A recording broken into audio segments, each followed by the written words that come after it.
আচ্ছা ঠিক আছে, আমি পাগলই হলাম, মুক্তিযুদ্ধ করে এখন পাগলের ভূমিকা অবতীর্ণ হয়েছে। এই ছেলেপেলেরাও আমার নামে ফজু পাগলা স্লোগানে দিয়েছে, আমি বাংলাদেশের একজন পাগলা। তোকে আমি কোনোদিন ভয় করি না, কিন্তু অপমৃত্যু আমার কাছে সবচেয়ে বেশি লজ্জাজনক। এই ছোট ছোট ছেলে মেয়ে আমার সন্তানের সমান, এরা স্লোগান আমার নামে দিল, ফজু পাগলাকে গ্রেপ্তার করো ইত্যাদি ইত্যাদি।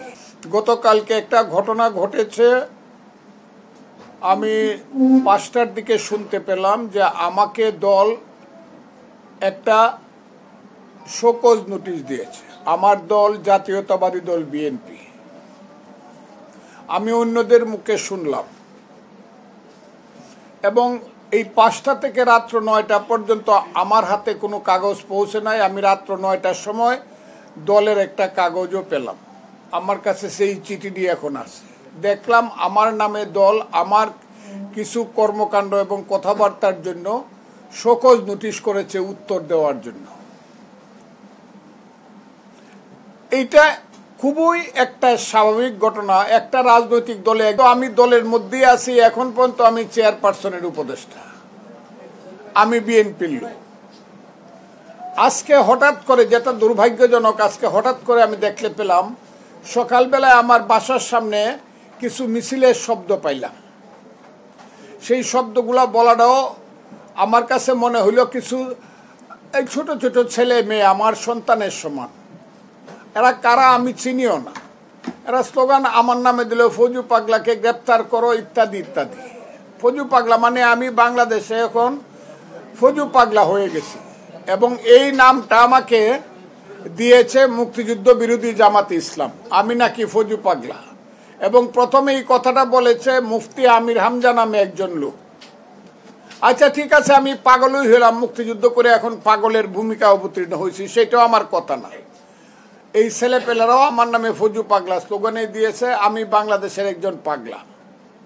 কিন্তু সবচেয়ে বড় কথা হইল তারা আমাকে হত্যা করতে চায়, তা আমাকে মারতে চায়। তারা আমার বাসার সামনে যেভাবে গিয়ে মব সৃষ্টি করেছে, আমি দেখছি গত 1 বছর যাবৎ 5ই আগস্টের পর থেকে আমাদের কিছু সন্তান মব সৃষ্টি করে তাদের দাবি দাওয়া বলেন আর যাই বলেন তা আদায় করতে চায়, এবং এটা আপনারা ভালোভাবেই জানেন।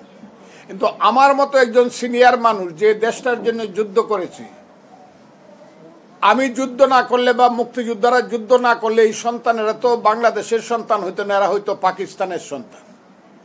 কাজে আমাদেরকে হত্যা করা বা আমাদের নামে বিশ্রী স্লোগান দেওয়া, বা আমি একটা বাসা বাড়িতে থাকি, সেটা হলো ভাড়া বাসা, এটা আমার নিজের কোনো বাসা না। আমি ওই সেগুন বাগিচা কনকর্ড টাওয়ারে আমি ভাড়া থাকি, সেটা ভাড়া বাসা।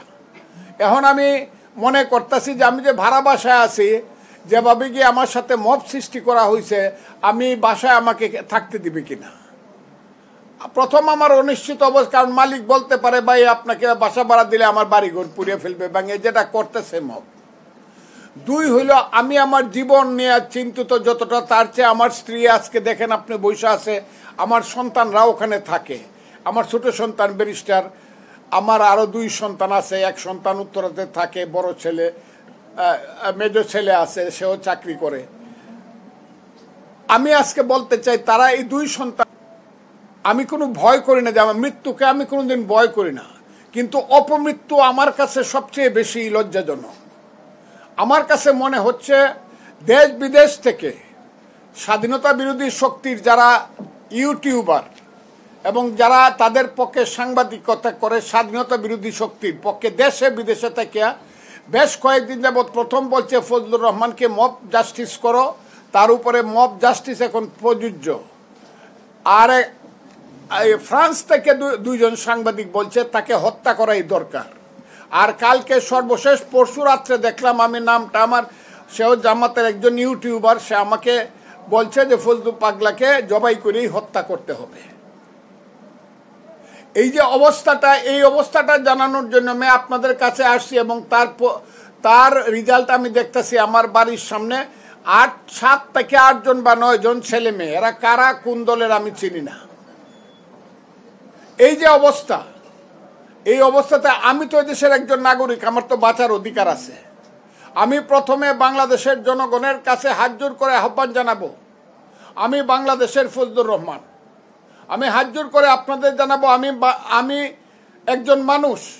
আমি হাত জোর করে আপনাদের কাছে, জনগণের কাছে বলতে চাই, আমি একজন মুক্তিযোদ্ধা। আমার বাঁচার অধিকার এই দেশে আছে, এটা আমি মনে করি। এটা আপনারা মনে করেন কিনা, কিন্তু আপনারা কি মনে করেন এইভাবে আমাকে হত্যা করলে পরে বাংলাদেশ এবং বাংলাদেশের যে অবস্থা, সেই অবস্থাটা কি এইরকমই থাকবে? আমাকে হত্যা করা উচিত বলেই আপনারা মনে করেন? আর আমার দলকে আমি বলবো এই কথাটা, দল আমাকে একটা শোকজ করতেই পারে, এটা আমি উত্তর দিব, সেটা দলের সঙ্গে আমার ব্যাপার, তখন দেখা যাবে। কিন্তু আমাকে হত্যা করার জন্য যারা আসলো, আমি তাদের সঙ্গে, আমি তাদেরকে চিনি না, জানি না, তাদের সঙ্গে আমার কোনো সম্পর্ক নাই, দূর সম্পর্ক নাই, তাদের সাথে আমার শত্রুতাও নাই, আমার কোনো মিত্রতাও নাই। কিন্তু এই যে মব একটা সিচুয়েশন সৃষ্টি হয়ে আমাকে যে হত্যা করার জন্য বা আমার ছেলে মেয়েদেরকে সর্বনাশ করার জন্য, আমার পরিবারকে সর্বনাশ করার জন্য আমি একটা ভাড়া বাসায় থাকি, এর মধ্য দিয়ে আমার কাছে মনে হচ্ছে যে এই দেশে কি আমার বাঁচার অধিকার আছে কি নাই, এটা জনগণকে জানানো উচিত। আমি বাংলাদেশের জনগণকে আমি আবারও প্রশ্ন করতে চাই, এই দেশে আমার বাঁচার অধিকার আছে কিনা। আমি এদেশের আইন শৃঙ্খলা বাহিনী, যদিও আমি দেখেছি আইন শৃঙ্খলা বাহিনীর সঙ্গে আমার স্ত্রী যোগাযোগ করার সঙ্গে সঙ্গে পুলিশ এসেছে, আমি তাদেরকে তারা তাদের দায়িত্ব পালন করেছে, এবং আমি শুনেছি আর্মিও এসেছে, আমি তাদেরকে ধন্যবাদ জানাই। কিন্তু পুলিশ আর আর্মি আসাই কি আমার মতো একজন মুক্তিযোদ্ধার বাড়িতে আমার জন্য খুব সম্মানজনক ব্যাপার? যারা আমাকে বাঁচাইতে চাবে, যে পুলিশ আর্মি আমাকে গার্ড করবে, আমি একা একা দেশে চলতে পারবো না। আমি শান্তিপূর্ণভাবে আমার জীবন নিয়ে, হ্যাঁ আমার যদি অপরাধ হয়, ছেলেরা যদি মনে করে তাদের বিরুদ্ধে আমি কোনো কথা বলছি, আমি কোনো অপরাধ করছি, তা আমার বিরুদ্ধে তারা কেস করুক, মামলা করে আমাকে, যদি আমি অপরাধ সেই ধরনের অপরাধ করে থাকি যেটা হলো বেইলেবল সেকশন না, আমাকে তারা জেলখানায় পাঠিয়ে দেয়। তারা আমার বিরুদ্ধে মামলা, আমি কি অপরাধ করছি তারা বলুক, তা তো সেটাও বলে না। কাজে আমি আপনাদের কাছে এই কথাটা বলার জন্যই আসছি আজকে, যে আপনাদের মাধ্যমে আমি সারা জাতিকে জানাতে চাই, বাংলাদেশের মানুষ আপনারা জেনে রাখুন, আমার জীবন বড় শঙ্কায় আছে।